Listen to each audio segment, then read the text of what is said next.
Yo, yo, yo, what's going on, y'all? It's your boy Sebastian Ryder, and y'all tapped into another episode of Cut Different TV. And we got Lower East Side in the building. We got a very special artist here with us today at Cut Different. But before I introduce y'all to him, make sure y'all hit that big red button that says subscribe under whatever screen you watching this on. And hopefully it's a TV screen because y'all tapped in with Cut Different TV, so it's only right. Daylee, what up, bro? What's up, man? I'm coolin', bro. We at Cut Different, man. How you feeling? I'm feeling good. Word? Man, I'm feeling good, man. That's what's up. Feel the void spinning, going crazy right now. Yep. You got the project coming soon. Yep. Let's talk about let's backtrack. We're gonna get into all that good shit. Mhm. What got you excited about music? Like, you know what I'm saying? What period in life was it just like, damn, this is calling me. I want to go crazy. Um, Growing up, like in my household, it was always music, all day, every day, straight music. Like my grandparents' house, my mom's house, my dad's house, always music. I think I always wanted to be a part of it. When I really started taking it serious, though, was like in high school when I was like 14 years old. That's when it really clicked for me. Like, okay, I want to start doing this. For real. Yeah. Mm-hmm. And was it always R&B for you, or did you start off in high school? I know it's like, locker room battles and, lunchroom niggas beating on the table, you spitting over it, you pause. So, did you start up like, was it cool for you to be R&B back then, or was like, what was the energy like?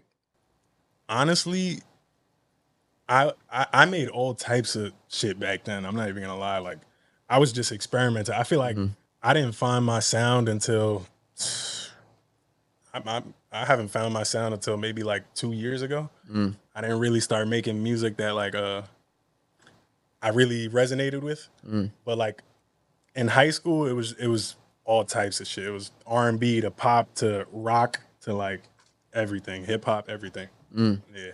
So how did you land? I mean, you're in New York, so the mecca of hip hop, you know what I'm saying? Especially being in the lower east, you feel me? It's like that's my favorite part of the city to go to and vibe out, Yep. spend a couple dollars, but also just post up in what do they call it? Aura Farm, and just post up on the Yeah. wall with the fit That's and just crazy. That's look my good. favorite word of the week. Bro, I've it's been saying that fire. all week. It's fire, but there's no better place to do that. I mean, it's like LES and like Soho. Hmm. You just pull up, Yeah. stand on the wall, or sit in front of like one of the designer Yep. stores.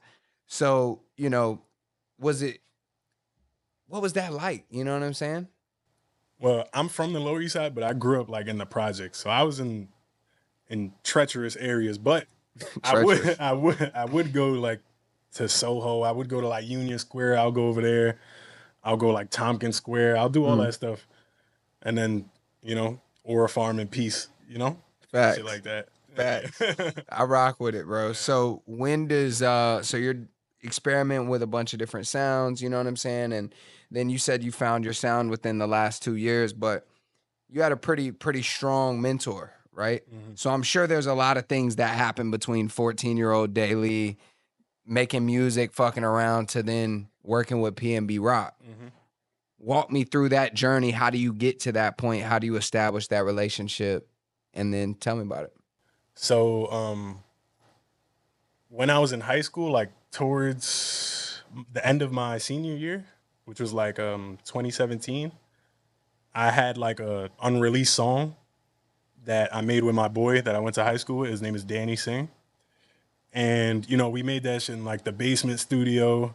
And there's a dude from my neighborhood. His name is JD. He managed an artist whose A&R was PNB's A&R. Mm. So the unreleased song was just like going around the neighborhood and stuff. He ended up showing it to the A&R, who showed it to PNB, and PNB just DM'd me like, "Yo, pull up to the studio." Mm. Yep, and it was my first time being in a real studio. I pulled up, and it's just history from He there. like, bro, you nice. Just pull up. Yeah, Fuck all the yeah, extras. yeah. Just pull up, bro. He was Word. one of those dudes. Like genuinely, if he fucked with you or like he fucked with your sound, he'll always show love. Like I haven't met nobody up there that really showed love like he did. For Hmm. real. Yeah. And what do you define as like mentorship? What do you define as kind of somebody taking you under their wing? Like, what does that mean? It's different for a lot of people. Some people these days, it could be, oh, well, so and so shared my song on their story.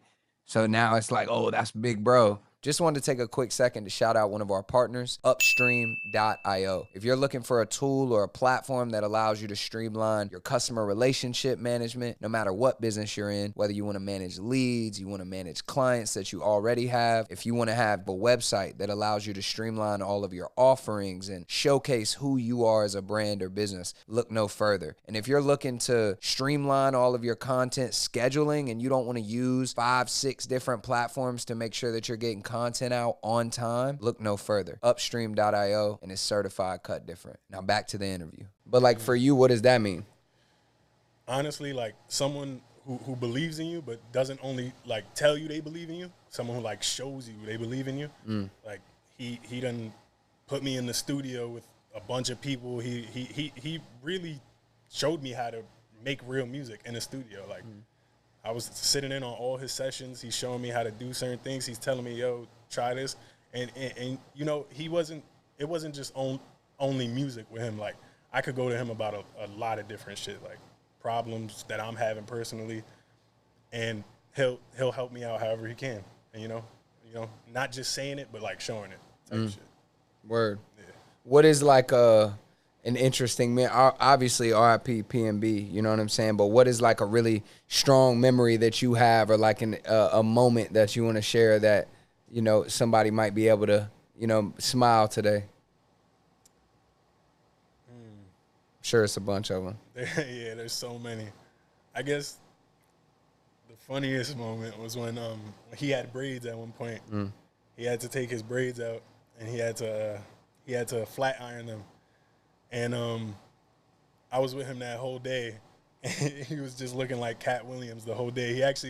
He took a selfie, and that shit went viral, and it was the funniest shit ever. I was just dying all day about that shit. Like American Gangster Cat, what was American Gangster Cat with the green suit on? Yeah. Word, that's funny as hell, bro. Yeah. I rock with it, man. Yeah. But that's strong. So you came in strong mentor. You know what I'm saying? That was, you said what, 2017? Yeah, 2017. So there's been a lot of time between now and then.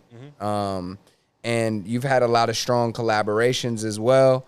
You know, what would you say for the artists that are watching this right now that aspire to have strong collaborations and work with other artists and kind of develop their sound amongst greats?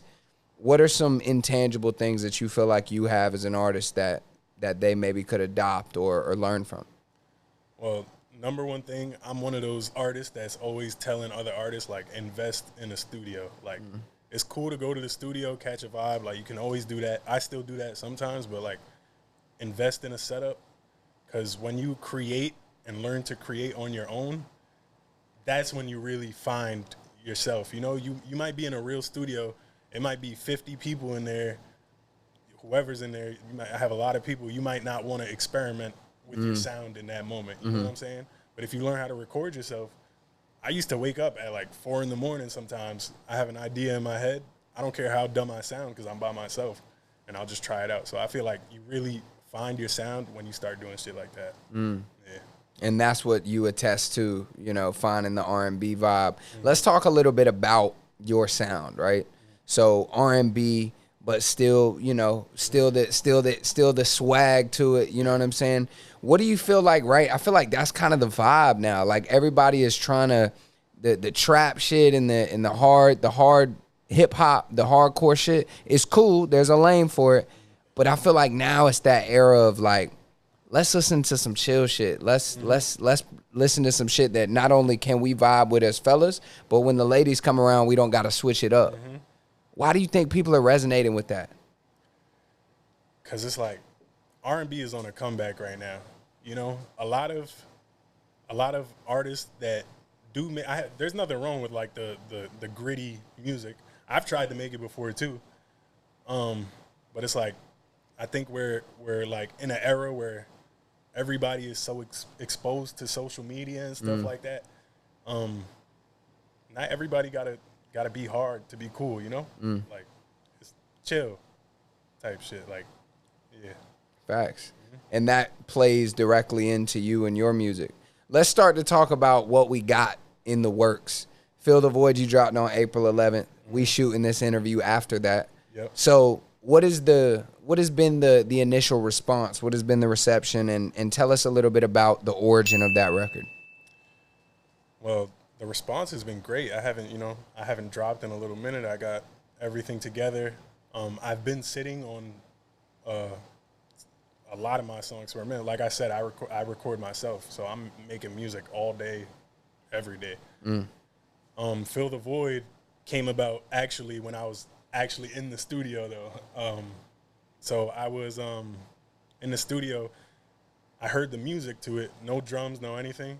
But as soon as I heard the sample of the song, I knew exactly what kind of drums I wanted on there. I had my producers with me.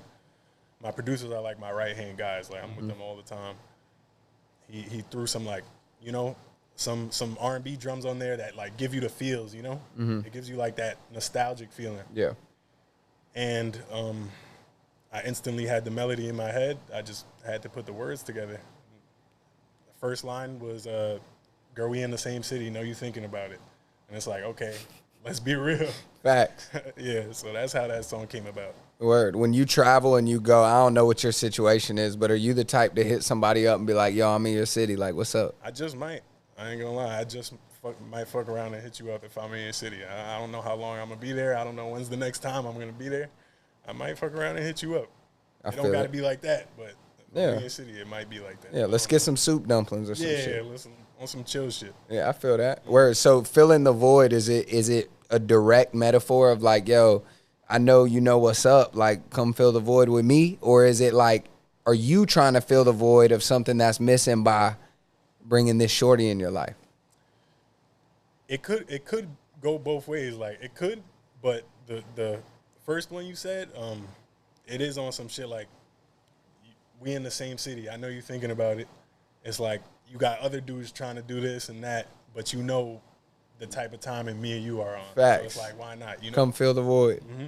I rock with that, bro. Yeah. And that's fire, man. So y'all go stream Fill the Void, but we here to talk about the EP. Mm-hmm. You know what I'm saying? What Once Was Lost. What once was lost, yep. Tell us a little bit about that, bro. Like, and why now for this project? Honestly, I've been sitting on all it, like I said before, I've been sitting on this music for a little minute. Like, these are songs where I feel like compared to my last project, which was titled Worse Than It Seems, as soon as I finished that project, I feel like I was in a dark time when I made that project. Like, if you listen to it, it's straight sad music. But after that, I really stuck to my craft. I really used my creativity to dig myself out of there. Mm-hmm. And What Once Was Lost is like a title I had in my head for almost 2 years, a year now. It's always been there. So I've just been creating music that like represents like resilience, like, being authentic, being vulnerable, and just being honest, through the sound. I rock with that. Yeah. And I don't know if ironic is the right word, but you mentioned earlier R&B's on a comeback. Mm-hmm. And you coming with this R&B melodic, unique sound. What once was lost, R&B, is now back. Mm-hmm. What once was lost is now found with Daylee. Exactly, yeah. I rock with that. And I don't know if that's what you were going for, but I feel like but that's clever, right? A smooth, like double entendre. Yep. Definitely. So that's the ideology behind it. Let's talk about the track list you got, and I know every artist kind of has a different ideology when it comes to putting songs together, building out the soundscape. Describe the soundscape and what made you want to put these individual records on this project. Well, there are like some records on there. I have probably like 2,000 songs in the vault. Damn. The project is less than 10, so it's like. Yeah. You ain't listened to all 2,000. I mean, you. Trust me, I still listen to them every single day. Damn. So do you don't even, let's not get off topic, but do you even listen to other artists? You know what's funny? You're the first person to ask me that. I really try my best to. Yeah. But I listen to all types of shit. Like one day I might listen to country. I might be bumping Morgan Wallen. Another day I might be listening to K Flock or something like that. I listen to so much different music. I really just listen to. I listen more for the music and less for the artist. Okay. If you get what I'm saying. Okay. Yeah. Word. But I guess, damn, see, that's what happens when we get off topic. That's all good. We was talking about the track list. You have 2,000 songs in the vault. You know what I'm saying? And you obviously had to sift through all those to pick the few songs that you put on here. Talk about the soundscape and what made you choose these records. Well, like out of all the songs, there are certain ones that mean a lot to me. Like when I make music, there's no specific process.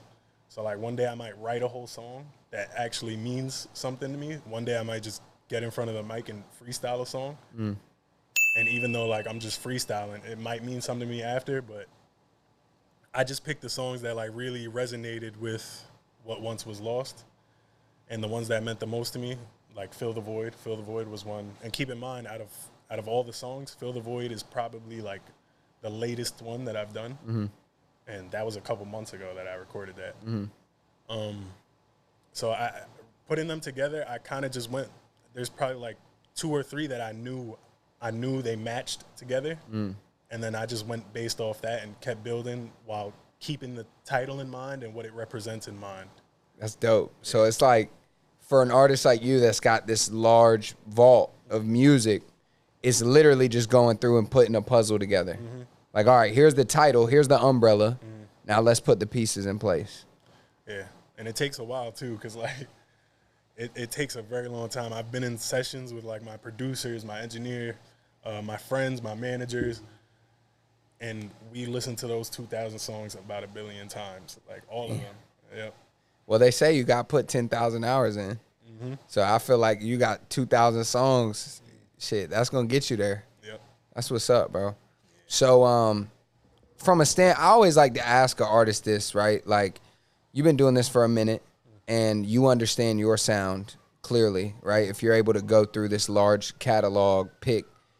One question I have for you is like, how do you not, if you got 2,000 records, how do you not put together like a 30-song project? Like, how do you know, like, all right, I'm going to do 7 songs, 8 songs, 9 songs? Is that top down, or is that your decision? I would love to put out 30 songs, but the thing is, you don't want to oversaturate your music. You know what I'm saying? For sure. Like, if I put 30 songs together, it's like, okay, I really truly believe all of these are hits. But now people got to choose between 30 songs. And they got to listen to 30. Yeah. They don't got attention span. Yeah, exactly. So okay. It's kind of just like standard to, you know, be smart with the way you drop your music. Because you could think you have all the hits in the world, but you put out 30 songs, there's going to be one on there that streams less than the next one, for sure. So, yeah. I think Cardi put out a project with 30 on it. Yeah, but he's Cardi. And he's Cardi. Yeah, he's Cardi, right? He's Cardi, so. But there was still some songs in that motherfucker where it was, you know what I'm saying? All right. But shit, I always like to ask, man, like, you say you're performing for like 100 people, you know? Let's call it 1,000. Let's call it 10,000. But you can only see like the front row wherever the lights are shining. Everybody vibing, you know, you R&B, so probably some fellas with their girls, whatever the situation is. But it's one person that's just, they know every lyric. They yelling the lyrics. They singing along with you. That's your biggest fan. What do you know about that person just by seeing how they resonate with you? I know that they understand me probably because I'm really like I'm really open when it comes to making music. Like I'm not trying to hide nothing. I'm actually being vulnerable so they can relate to me. So if I see somebody like vibing, singing every word for word, I know like, okay, that's somebody that might have been through what I've been through. They get it. Yeah. Word.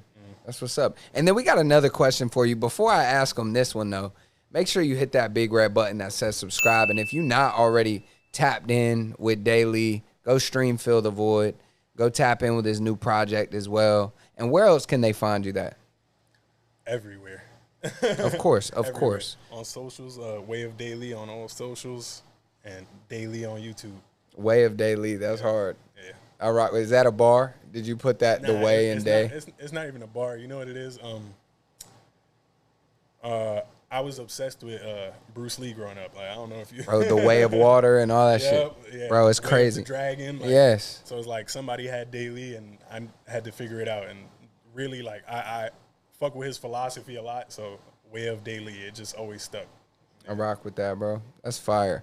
He not going to escape, though, man. Yo, what's going on? It's your boy, Sebastian Ryder. Really appreciate y'all tuning into today's interview. Just wanted to take a quick second to shout out one of our partners, CapCut. If you're looking for a platform that's going to be easy to use and that's going to allow you to take long-form content and chop it up into bite-sized clips, look no further than CapCut. It's truly got everything that you need to take a simple piece of content and make it exciting, more engaging, and drive more eyes to your brand or business. I hope that you gain as much value out of this platform as we do at Cut Different TV. Back to the interview. We here for one reason, Daylee, and that's to figure out what makes you unique, what makes you special, what makes you Daylee, what makes you individual, but also what makes you cut different, Daylee. What makes me cut different is like I'm not afraid to be vulnerable with my music. I feel like in this industry, a lot of people got to put up a facade and stick to whatever they're putting out there. You know what I'm saying? I'm not afraid to relate to someone, whether it's me getting my heart broken or me breaking somebody else's heart, me going through problems. That's what makes me cut different. That's what makes me, real, authentic. Yeah. Well, y'all heard it here first, man. You've officially been initiated into the Cut Different family. And we got this interview to prove it, man. And it's a pleasure to have you on, bro. We don't have a lot of R&B artists on, and that's not because we don't want to have R&B artists on, but, it's a lot more rappers than there are singers that are really pushing it. So it's a pleasure to have you on. Go tap in with his music. You know what I'm saying? And before we get out of here, is there something like you rock with Bruce Lee? Bruce Lee, the king of one-liners, or was the king of one-liners. Do you have a one-liner you want to leave them with? Something they can remember about you? I'll give you the Bruce Lee one-liner that's right here on my arm. Yeah, what's that say? There's no weapon more deadly than the will. Damn. What's that mean to you? If you got drive, if you got the will to do something, if you want to do something and you stick to it and you keep your mind on your goals, that's stronger than any weapon you can have. Ain't nothing going to stop you if you really want it. Yeah. Damn. And they said that just sparked this, right? And I seen it was a quote, and if I butcher it, I'm sorry, but I think John Jones or somebody said, like, I don't fear someone that, maybe it was Bruce Lee, I don't know. He was like, whoever it was said, I don't fear the man that has done 1,000 kicks one time. I fear the man who has done one kick 1,000 times. Yep. You know what I'm saying? Because that is will. Yep. That's determination. That's passion. That's consistency. Yeah. So I like that. Yeah. Welcome to the Cut Different family, Daylee. I appreciate you, bro. You know what I'm saying? I go by the name of Sebastian Ryder. We got the one and only Daylee. And we outside, man. I'm going to have to come tap in with LES and see what the motion is. Let me know. I know you have emotion. Yeah, we outside.